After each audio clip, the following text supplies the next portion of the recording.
All right. Most churches today will probably be talking about John the Baptist, right? Since he is part of the gospel reading. In part because I find most pastors tend to default to the gospel reading, and I sort of get why. And in part because, there we go. Because if you want to hit as many reading references as possible, John's a good way to do it. I mean, he quotes Isaiah, he's sort of directly referenced, and in the other reading, it's just kind of a nice wrap-up for all of the readings today. And if we're looking at Christmas, John's also great because John's mom and Jesus' mom hang out for a couple months, right, before they're both born. So you even have that beautiful seasonal connection. It's sort of a no-brainer. And that is why I'm not going to talk about him today. Okay. Paul wrote his letters well before the Gospels were written. And thus, by the time the Gospels are written, Paul's letters are probably already being circulated among Christian communities, which makes him kind of fun because he's our earliest glimpse, therefore, at the church. And while Paul may not have crafted beautiful stories the way that the Gospel writers did, he is a master of his medium, weaving together beautifully complex arguments, full of nuance and cultural allusions, almost totally lost on us today. So it's fun digging into him just because there's so much there. Paul's letters are not easily broken into tiny pieces. They're marathons. And unfortunately, that makes it difficult to preach on because we can't look at the entire book of Philippians, right? We have a piece. If you want clear, simple answers, Paul is probably not your guy. Then again, Jesus was asked simple questions and he gave long stories as answers. So I'm not sure that the tradition really moves in that direction at all. At any rate, if we are going to focus on this reading from Paul, I want to be clear that we are looking only at a single part of a much larger argument, a much larger idea for Paul. In the same way that Advent is both a season, a critical, necessary season of our year, but not the whole thing, right? Paul is skilled at rhetoric, and so he likes to open his letters with honey, not vinegar, to catch his flies, right? If Paul is making an argument, he opens up with what almost sounds like flattery in most of his letters. He doesn't stay there, as many of you probably know. He gets a little, we'll go with intense at moments. But what looks at this point like a simple greeting expressing joy and thankfulness for this congregation is in fact a setup for his longer argument. The words that he chooses to use, the direction that he chooses to take, is beginning the framework for his longer narrative throughout Philippians. He just doesn't want to take a full frontal assault, because he knows full well that when you put people on the defense right off the bat, they're not going to listen to anything else he has to say. Throughout his letters, Paul is often trying to convince congregations about how they ought to be living. That what it means to share this life together in Christ, what this means for how we interact, how we make decisions, how we live our daily lives. Those questions cannot be separated from our faith.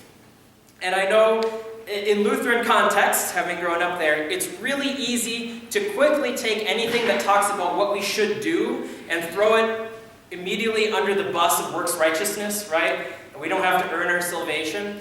That's not what he's doing. Paul is the guy that originates the statements that Luther came to, that we are saved by faith.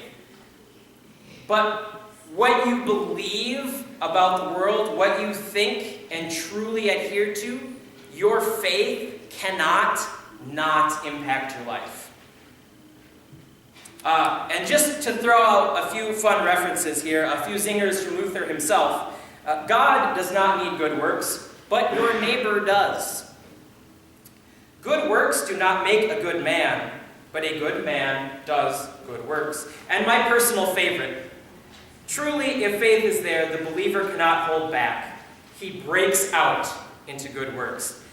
I love that one because he makes it sound like good works are a symptom of a disease that is faith. It just has this beautiful kind of backwards connotation. That's fun.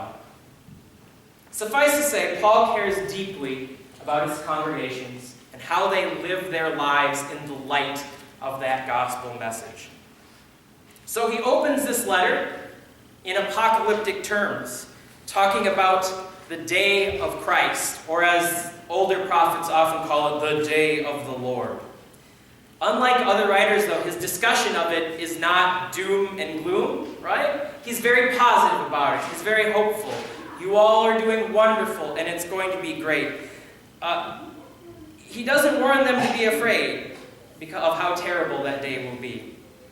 But the people he's talking to here, the members of these early congregations, really would have nothing to lose in that context.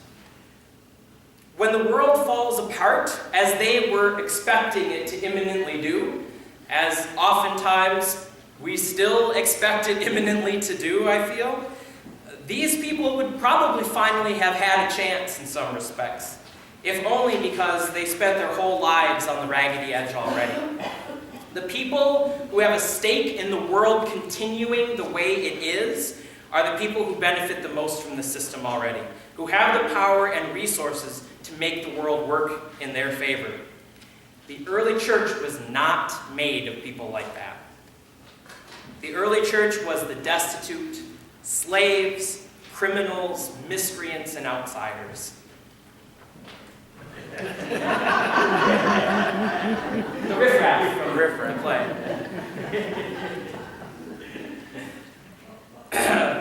Sorry, not implying anything about your character as people. God's future, the day of the Lord, is hope for precisely these people. It isn't something they need to worry about, but something to look forward to, because they already know how to live. They didn't, but Paul told them they did, and then said how to live that way so they could say they knew it all along. All right? Being prepared to be part of God's future means living as citizens of the kingdom today.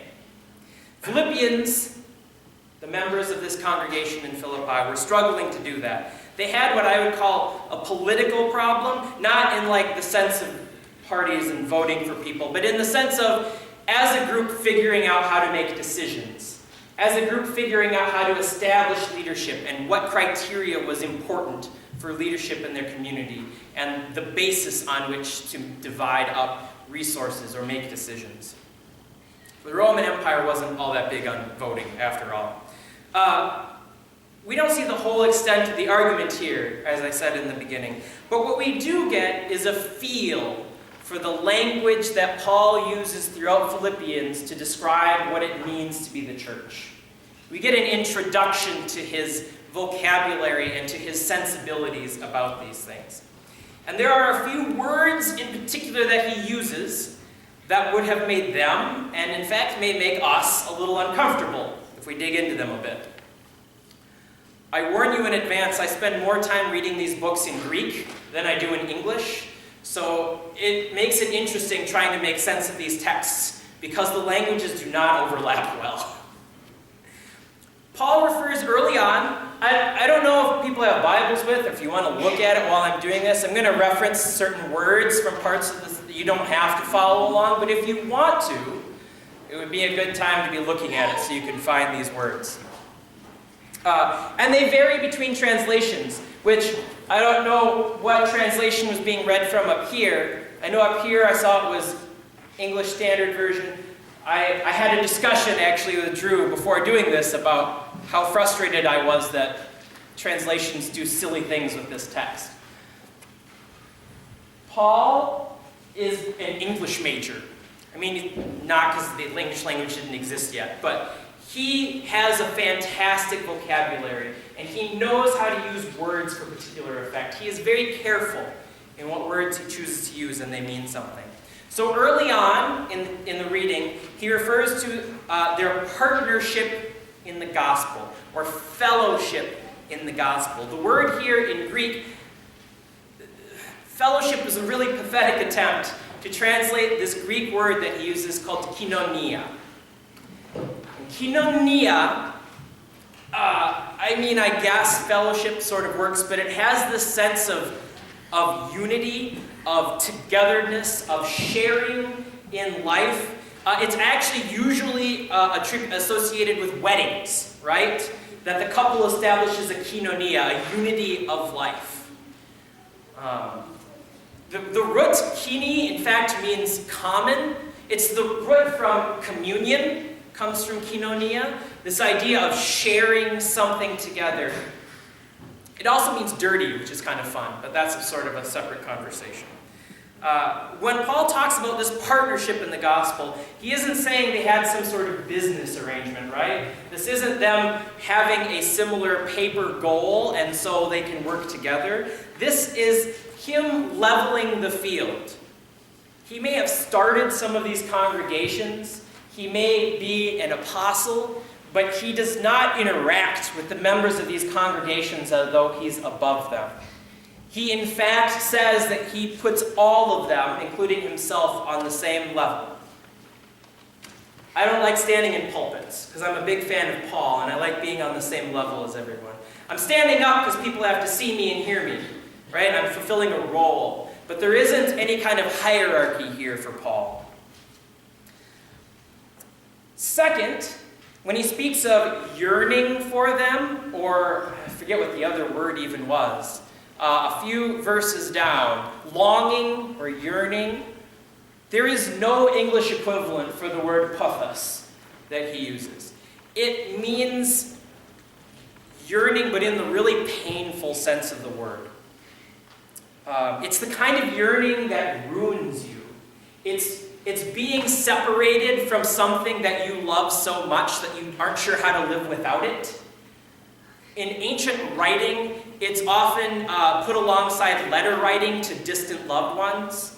When people were on a campaign somewhere far away from home and they'd receive a letter, you both sort of feel like you have that person there with you, and at the same time, the pain of knowing you're far away is amplified that much more. In Greek and Roman writing, pathos was dangerous, if not like lethal. I mean, it's love sickness in a sort of intense and dangerous way. This isn't Paul kind of politely saying, I really enjoyed being with you all and would like that much better than sitting in prison, which is where he's writing from. This is Paul so desperately in love with this group, so interested in their presence and well-being that he feels ill at their loss, at their distance. And the very next word, which is often compassion or something like that, is splachna, which is probably my favorite word in Greek. Try and say it with me. Splachna. S-P-L-A-G-N-A. We don't have a letter in English. I don't know how to do that one. Splachna. We also don't really have a word in English that corresponds to what this is. So if you think of when you get really excited or really sad or really anxious, you know that weird feeling you get kind of from like here to here, right? We'll sometimes call it butterflies in our stomach, or that like tightness in your chest. I'm losing my microphone.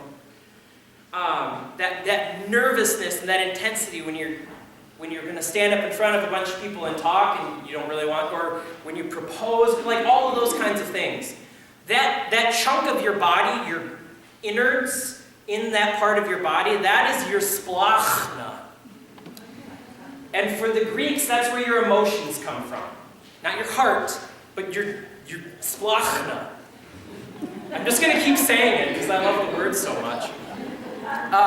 The Greeks believed that when you got really emotional, that your splachna was actually melting. Those were your organs liquefying in your body, and that was what was making that feeling.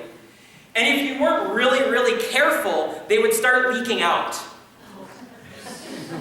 And it's hilarious nowadays that we have a better idea of how this works, but they literally believe, this is why you get so much Stoic philosophy in the Greeks, right? Like they're so academic and stodgy, because the Greeks were like, you start crying, that's your organs leaking out, that's going to kill you. Okay? Paul's not so worried about this. Paul, in fact, uses the word splachna several times, because despite its lethality, he views it as sort of this central characteristic of what it means to be people of faith. He doesn't even say his own splachna, right? He says the splachna of Christ. That Jesus is so intensely yearning for these people, that he is so intensely, that he is dying of it. Literally. It was dangerous and it was stupid. And yet it's Paul's word. And not just for himself. That would be borderline heretical. Like in not just the early church, but often nowadays when we start talking about Jesus that way. That's how we ought to feel about each other. I could tear apart most of the words in this text. Knowledge and discernment that he mentions sounds way too academic. It's not so much about data and analysis. It's more like the kind of knowledge where you're figuring out how to ride a bike or how to know if you've hurt someone's feelings. Like that much more kind of intuitive, daily kind of knowledge and learning. Approving what is excellent is more like deciding what's most important, right? Figuring out how to prioritize your decisions in your life so that you're going the direction you really want to go. The word pure has all the wrong connotations. It'd be much more like unconflicted maybe, or single-minded pursuit of something. And the word righteousness, in I think it's 6, towards the end, would probably be better rendered as justice. But not justice like punishment justice, like justice for the orphan and widow, Old Testament kind of justice. Fairness and equality kind of justice. I really struggle trying to make sense of these texts sometimes because of the way I read it, because I don't want to discourage people from reading these on their own in English. But at the same time, as a professor I know famously said, trying to read the Bible in English is like trying to kiss your wife through a burlap sack. Our languages just don't work. And so to get at the heart of the text, to get at what we're looking for, I want to dig through some of those layers. My point before I get totally lost in these words is simply this. For Paul, the Christian community cannot be run by level-headed logic. When the kingdom of God comes, we will not be rewarded for being calm and rational all the time, for making safe, careful decisions about life.